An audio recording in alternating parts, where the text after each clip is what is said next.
দাম্পত্যে স্বপ্নেও ঝগড়া হয় মিনু, যে ঝগড়ায় মৃত্যুর ওপার থেকে কেউ এসে জিজ্ঞেস করতে পারে কেমন আছো, ভালো আছো। যে দাম্পত্যের ভিত্তি তৈরি হয় চোরাবালির ওপর, সে দাম্পত্যে এসব কথা চলে না মা। মা, তুমি তোমার কপালের সঙ্গে সবার কপালের তুলনা কেন করছো? তুলনা করার আমি কে মিনু? এই যে ঈশ্বরের বিধান। ঈশ্বর তো সবসময় যেতে না মা, কখনো কখনো শয়তানও যেতে। সে তখন কোনো কোনো সম্পর্কের গাঁটছড়া বাঁধে বিষ দিয়ে। কি বলছিস কি মিনু? যে সংসারটাকে তুই এত ভালোবাসিস, কোনো মূল্যে ছাড়তে চাস না, সংসার সব দায় দায়িত্ব নিজের কাঁধে তুলে নিস, সেই সংসার যার বন্ধনে যার সূত্র ধরে, সে দাম্পত্যকে তুই বিষ বলছিস না? বলছে কারণ সেই দাম্পত্যকে অমৃত দেয়নি দিদিভাই। আমি যাই, মোহনভোগটা রান্নাঘরে রেখে এসেছি, যাই নিয়ে আসি। মিনু, তবু সেটা দাম্পত্যই। মা, দাম্পত্যে শুধু অমৃত থাকে না মিনু, শুধু প্রেম, শুধু সম্মান, শুধু প্রাপ্তি থাকে না। এত যে তোর অভিমান, তুই কোনোদিন আমার সোমকে স্নেহ করেছিস? প্রেমের আদর না, স্নেহের আদর করেছিস? তুই কি শুধু প্রেমিকা হয় রে মিনু? স্ত্রীর কত রূপ থাকে, কখনো সে মা, কখনো সে বোন, কখনো সে ছাত্রী, কত কত দায়িত্ব তার। শুধু প্রেমের জন্য নয়, শুধু সম্মানের জন্য নয় রে মা, মাঝে মাঝে স্বামীকে শাসনও করতে হয়।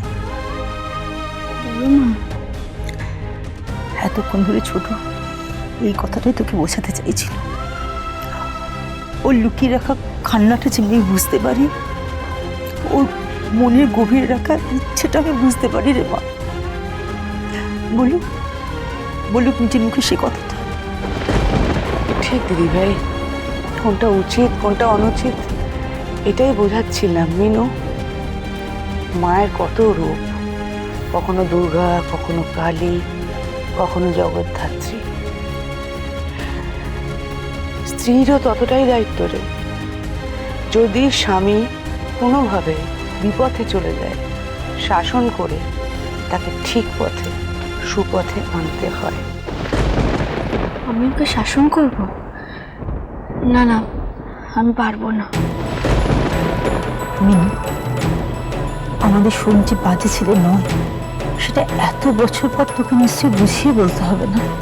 কিন্তু ওর ভালো দিকগুলো ঢেকে ফেলেছে কিছু খারাপ সঙ্গে পড়ে, সেখান থেকে ওকে বার করে আনতে হবে মিনু।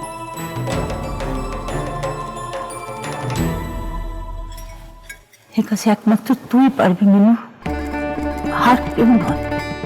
পারতে তোকে হবেই মিনু। আজকে এই পুজোর দিনে আমার চোখের জলের দিব্যি, তুই মার সামনে আমায় কথা দে, তুই অভিমান করে আমার সোমকে দূরে ঠেলে দিবি না। তুই ওকে সুপথে ফিরিয়ে আনবি। বল না মা, কথা দে আমায়, দে না আমায় কথা দে, কথা দে। আনবো আনবো, আজ আমি তোমাকে কথা দিলাম মা, যত তাড়াতাড়ি পারি আমি ওকে ঠিক পথে ফিরিয়ে আনবো। नमस्तस्यै नमस्तस्यै नमस्तस्यै नमो नमः नमस्तस्यै नमस्तस्यै नमस्तस्यै नमो नमः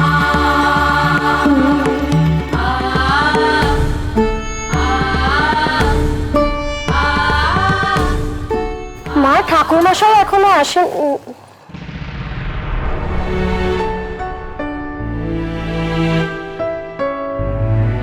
মিনু, সাহায্য লাগবে কিছু? না মা, তোমার আর কোনো সাহায্য করতে হবে না, যাও গিয়ে উপর থেকে বাবুকে ডেকে নিয়ে এসো। এই তো ঠাকুর মশাই এসে গেছে। আসুন আসুন আসুন আসুন ঠাকুর মশাই, আসুন।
আরে সব কাজ জীবনে কি একা একা করা যায়? যায় না। ওইভাবে তুই যদি মায়ের মাথার মুকুট সেট করিস, সারা দিন চলে যাবে, মুকুট সেট হবে না।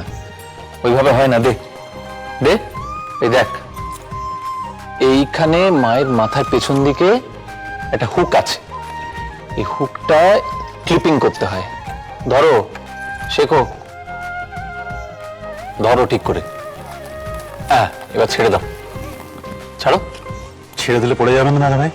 আরে ওখানে একটা স্প্রিং আছে, সেটিং করে যাবে, পড়বে কেন? কম্বিনেশন নাম্বার না জেনে শুধু চাবি দিয়ে কি লকার খোলা যায় নাকি? দুটো জানা খুবই দরকারি। কি বলিস মিনু?